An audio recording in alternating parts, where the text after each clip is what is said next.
வணக்கம். தாவேகா ரொம்ப நாளுக்கு அப்புறம் வந்து பார்த்தீங்கன்னா, நம்ம சேனல்ல தாவேகா பத்தி வந்து பேசியிருக்கோம். ஏன்னா, தாவேகால வந்து நான் சேர்ந்துட்டேன் அப்படின்னு நெறைய பேர் வந்து சொல்லியிருந்தீங்க. இப்போ வந்து சேர்ந்து விலகி திருப்பியும் இந்த வீடியோ பண்ணுறதெல்லாம் சேர்ந்துட்டேன். பொதுவா உங்க லாஜிக் படி அதானே.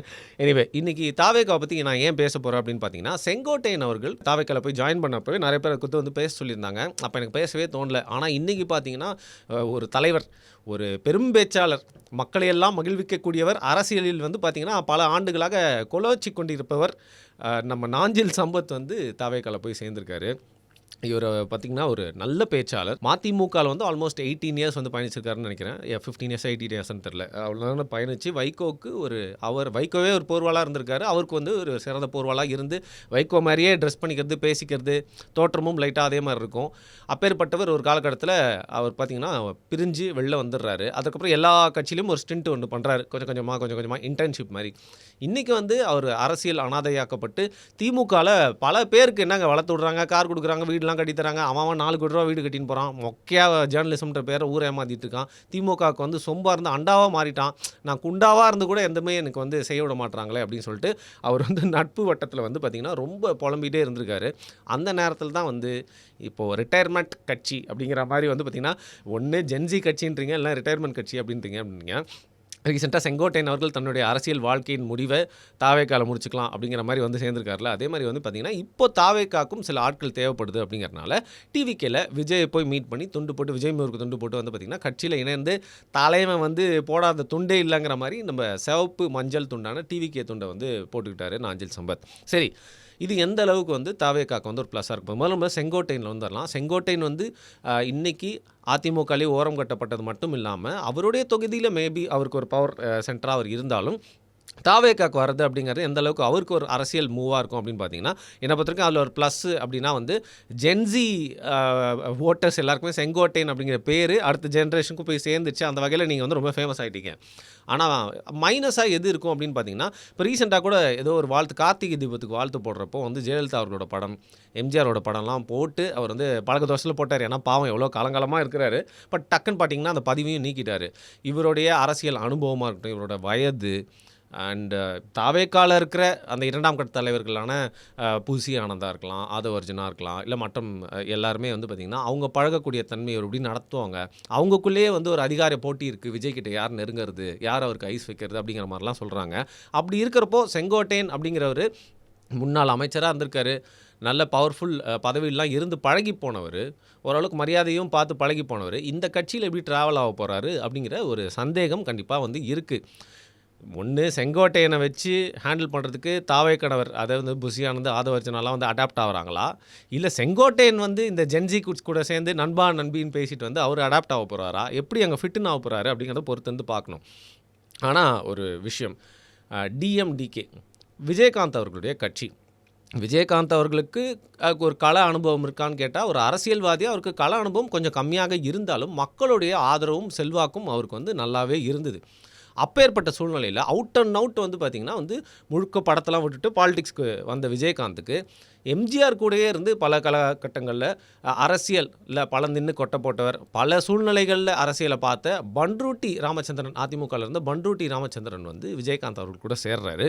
நிஜமாகவே சொல்கிறேன், என்ன தான் விஜயகாந்துக்கு ஒரு செல்வாக்கும் மக்களுடைய ஆதரவும் அரசியலில் அவர் வந்து நல்லா பண்ணுறதுப்பா, அவர் நல்ல மனுஷன், அவர் பேசுறதை பாருங்கப்பா அப்படின்னு சொல்லிட்டு மக்களுக்கு இருந்தாலும், இன்னொரு பக்கம் the other side of the politics அப்படிங்கிறது கட்சி எப்படி நடத்தணும், எங்கே மீட்டிங் போடணும், என்ன பண்ணணும், என்ன முயற்சிகள் எடுக்கணும், யார் கூட கூட்டணி வைக்கணும், இந்த மாதிரி நிறையா விஷயங்களை வந்து கைட் பண்ணவர் அப்போ விஜயகாந்துக்கு பண்ருட்டி ராமச்சந்திரன் அவர்கள். ஸோ அப்பேற்பட்ட ஒரு முதிர்ந்த அரசியல்வாதி எந்த அளவுக்கு ஒரு கட்சிக்கும் ஒரு தலைவருக்கும் ஆலோசனை சொல்ல தேவை அப்படிங்கிறது வந்து பார்த்திங்கன்னா, பண்ருட்டி ராமச்சந்திரன் அந்த டைமில் அவர் கூட இருந்து ஒரு ப்ளஸ் பாயிண்ட்டாக, அவருக்கு வந்து ஒரு ஸ்ட்ரென்த்தாக இருந்து வந்து நிரூபித்தார். அப்படி பார்க்கையில் இன்றைக்கி தாவேக்காலன்ற கட்சியில் வந்து பார்த்திங்கன்னா, அந்த மாதிரி யாராக இருக்காங்களா அப்படின்னு கேட்டால் வந்து நிஜமாகவே இல்லை. இன்றைக்கி நீங்கள் ஒரு புசி ஆனந்த் அப்படின்னு சொல்கிறவர் ஒரு ரசிகர் மன்ற கோஆர்டினேட்டராக வந்து நல்லா செயல்பட்டுருக்கலாம். பட் அவருடைய பேச்சும் நீங்கள் பார்த்துருப்பீங்க, not up to the mark. அரசியல் செயல்பாடுகள்னு பார்த்தா அவர் ஒரு அரசியல்வாதி மாதிரின்னு தெரியல. மேபி புசி அப்படிங்கிற ஒரு சின்ன இடத்துல அவர் வந்து அரசியலில் கலக்கியிருக்கலாம். பட் தமிழ்நாடு முழுக்க அரசியல் செய்கிறதுக்கான திராணி அவர்கிட்ட இருக்கான்னு கேட்டால் அந்த மாதிரி ஒரு கேரக்டராக அவர் வந்து யாராலையும் ஏற்றுக்கொள்ளவும் முடியல, பார்க்க முடியல. ஆதவ் அர்ஜுனா அவர்கள் ஒரு ஸ்ட்ராட்டஜிஸ்ட் அப்படிங்கிற மாதிரி வேலை செஞ்சுருக்காரு, ஒரு கார்ப்பரேட் அரசியல்வாதி. அவர் வந்து பார்த்திங்கன்னா ரியாலிட்டியை விட்டு ரொம்ப தள்ளி இருக்கார், ஒரு பணக்கார மாப்பிள்ளை. ஏற்கனவே திமுகவில் இருந்துட்டு வந்து இப்போ திமுகவோட இம்ப்ளான்ட்டாக மாப்பிள்ளை அவர்களுடைய இம்ப்ளான்ட்டாக இருக்கலாம் அப்படிங்கிற சந்தேக பார்வையும் இருக்குது.